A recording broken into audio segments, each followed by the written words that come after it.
Algumas pessoas me perguntaram como ajudar um amigo ou um parente deixar a idolatria. Primeiro ponto, eu gostaria aqui de deixar uma instrução. Primeiro ponto, temos que saber que não devemos exigir uma mudança imediata de uma pessoa que está pegada a um outro tema, a uma outra fé. É praticamente impossível simplesmente fazer e causar o desapego total de uma vez para outra. O primeiro conselho é que seja algo gradual. A desconexão tem que ser gradual. Temos que saber que 1% de mudança é 100% de sucesso. 1% que a pessoa se deixa a idolatria e 1% que ela se conecta a Hashem de verdade já é um sucesso por si só. Então, uma pequena mudança, um conceito novo que ela capta, que ela acata, já é realmente um sucesso grande.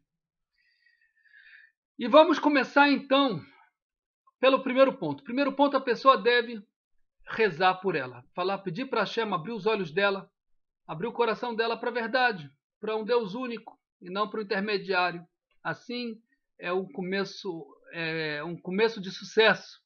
Colocar a influência de Hashem já com a pessoa pelo pedido de um ser humano. Os comentaristas da Torá falam, cada um tem seu livre-arbítrio.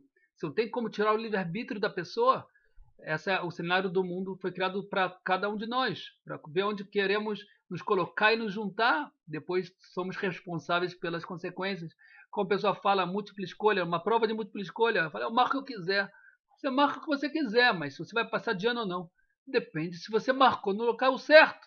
É a mesma coisa para a existência eterna, a pessoa pode optar o que ela quiser, mas ela vai ter que arcar com as consequências. Se ela não optou certo, então, infelizmente, ela não tem sequência. Se ela optou certo, ela tem sequência, ela tem continuação. Então, o primeiro ponto aqui é rezar por ela, porque está dizendo nos comentários, por mais que ela tenha livre-arbítrio, uma reza influencia ela a olhar de uma maneira mais clara, melhor, já que uma pessoa com o livre-arbítrio dela, com o livre-arbítrio dela, ela conseguiu ter essa clareza e pediu para Hashem ajuda para a próxima. Então, a próxima também, pelo livre-arbítrio da primeira, a segunda vai ser ajudada a também ter uma claridade maior. Primeiro ponto é rezar por ela. A pedir para Hashem ajudar ela, também abrir os olhos e se apegar a ele de verdade. Segundo ponto é, como eu falei, não exigir de uma vez, não tratar ela ou exigir ela de maneira rude ou exigir dela que já veja o mundo como você de uma vez para outra. Tem que começar aos poucos sentindo onde ela se encontra e de lá fazer as perguntas e as questões. A verdade leva com ela a clareza, leva com ela a lógica, leva com ela o bom senso. A verdade leva com ela o bom senso. Por exemplo, perguntas como colocar a sua vida em intermediários que ninguém sabe exatamente se é verdade ou não, assim te ensinaram. Sabe quantas idolatrias tem no mundo? Olha só, cada religião fala que a dela é verdade. Tem a estátua de uma estátua, tem outro país que serve outra estátua. Tem só no cristianismo são milhares de linhas que têm fés diferentes de como ver cada coisa dentro da, do cristianismo. Tem milhares de linhas. E fora isso tem várias religiões. Então, como botar a mão em algum intermediário aí do meio? Bota a primeira coisa. Por que não botar direto a Hashem, a sua vida, a sua alma? Hashem é certo, 100%. Não, você colocou com Hashem a sua mão. Não precisa limitar, criar um Deus novo, limitado. Um Deus que tem ações limitadas. Coloca para quem criou o mundo, é certo, quem criou o mundo, quem te criou, quem criou as almas, quem criou os espíritos, quem criou as estrelas, quem criou todo o universo. A pessoa, para que colocar intermediário? E ser intermediário, por que se não outro? Por que não outro? Porque você tem pessoa que servia o Sol, por que não a Lua? É a Lua, por que não o Sol? Estrelas, tem que servir a Marte, tem que servir a Júpiter, tem que servir a Saturno. Na época do dilúvio, cada um servia a sua estrela. Deus me livre, entende? As pessoas abrir os olhos dela. Para que colocar em dúvida? São tantos deuses, você optou por um deles. Na verdade, cada força da criação pode ser olhada como um deus, porque criou forças na criação. A pessoa pode se apegar a uma força intermediária e criar um deus a partir dela. Isso que a Torá ensina. Assim começou toda a idolatria. A pessoa ia conhecendo as forças astrológicas das estrelas. E assim você vai pegando essas forças para conseguir benefícios. e começaram a servir essas estrelas, essas forças astrológicas ou entidades, e assim a pessoa achava que era o Deus. E tinha outros deuses, outras forças, mas saber que tem um criador de todas essas forças e não se apegar aos intermediários. Então é certo. Para que botar a vida no intermediário? Esse é um argumento, um tema que pode ser despertado. Outro tema, que em geral praticamente todo mundo já aceita que tem a Torá é verdade. Acontece que alguns falam que foram mudadas. Pergunta por quê? Quem garante que foi mudada? A Torá própria fala que não pode ser mudada. Como pode ser que ela foi mudada se ela fala que não vai ser mudada? Começar a colocar argumentos. Ou, por exemplo, como você coloca a tua salvação no que você argumenta que é um Deus se ele foi morto. Como Deus pode ser morto? Como algo que nasceu de uma mulher pode virar Deus? É algo não é tão não é lógico, né? Não precisa nem chegar para a fé está tudo baseada numa certa pressão espiritual, numa lavagem espiritual que foi criada. Começar a despertar perguntas, porque como os sábios falam, a verdade é reconhecida pela pessoa. Ela está presa sentimentalmente, ela está presa por causa de um medo, uma pressão que fizeram nela, ameaças que fizeram com elas. Se você não acredita nisso, você não vai ter um mundo vindouro. Se você não acredita nisso, você vai para o inferno. Se você não acredita na nossa graça, você não tem futuro, você vai para o inferno. Se você não. Então, primeira coisa a saber, em vez de ter medo de todos esses intermediários, você tem que ter medo de quem te cria a cada momento, de quem cria. O medo também não é um medo, é uma reverência. Mas se já que é para ter medo de alguém, não tem medo de intermediários que te ameaçam, que você vai para o inferno, senão que você tem que ter muito mais medo do Criador do universo, de quem te criou, de quem te cria e vai te dar vida futura. Você não precisa de intermediários para se conectar a Deus. Você fala, quem não se conecta comigo, com o intermediário, com tal Deus, não vai se conectar com Deus, porque ele é o intermediário, ele vai te. Tudo isso é só para ameaçar a pessoa.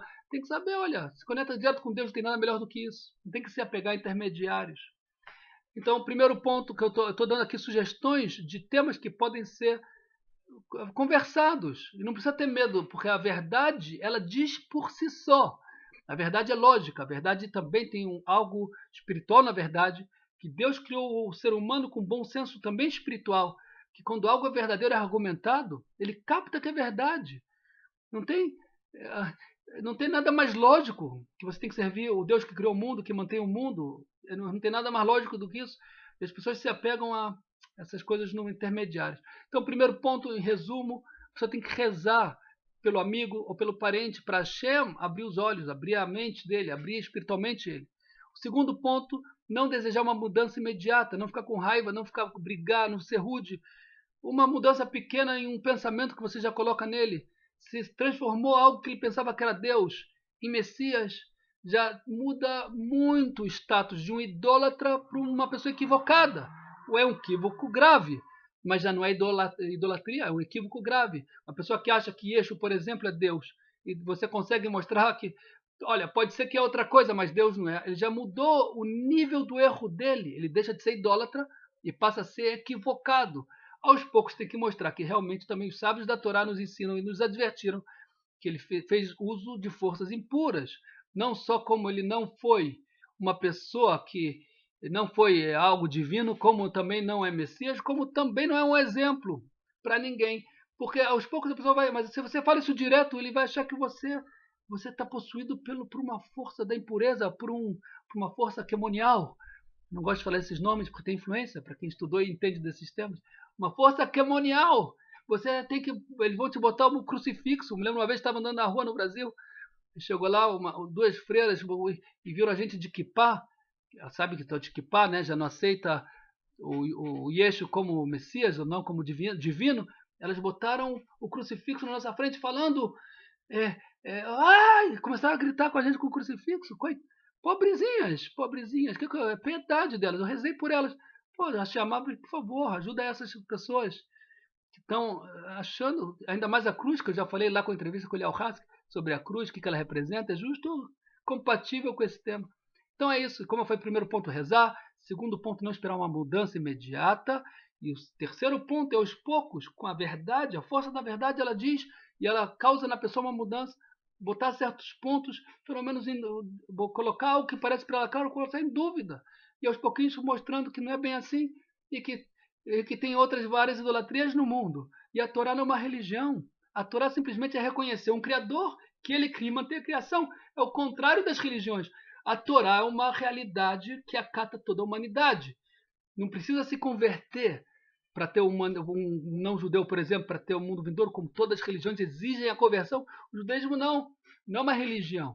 Você tem que, no judaísmo, você tem que aceitar que tem um Deus que te criou o mundo. Ele revelou a vontade dele na Torá. E é para todo mundo a Torá, para toda a humanidade a Torá.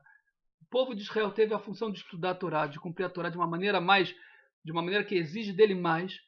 Quem quiser se converter, a Torá não tem preconceito. Eu quero gravar um vídeo sobre isso. Nenhum. Qualquer um que quiser se converter pode ser um integrante de Israel, mas ele recebe a responsabilidade. Porém, alguém que não é do povo de Israel, que não é judeu, não tem necessidade nenhuma de se converter. Ele pode ser um bom Benor, que cumpre a vontade de Hashem como Benor, e também ter continuidade eterna.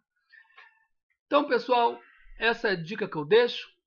Eu espero cada um, com a sua inteligência, com o seu bom senso, com o conhecimento dos seus parentes e amigos, saber aplicar de maneira correta, de maneira amorosa, ou seja, saber com amor aproximar cada um é uma criação divina, respeitar as pessoas, por mais que as ideias brigam e as ideias têm que ser consertadas para aproximar de Hashem, mas as pessoas têm que se respeitar, as pessoas são criaturas de Hashem, criações de Hashem, e Hashem ama a todos nós.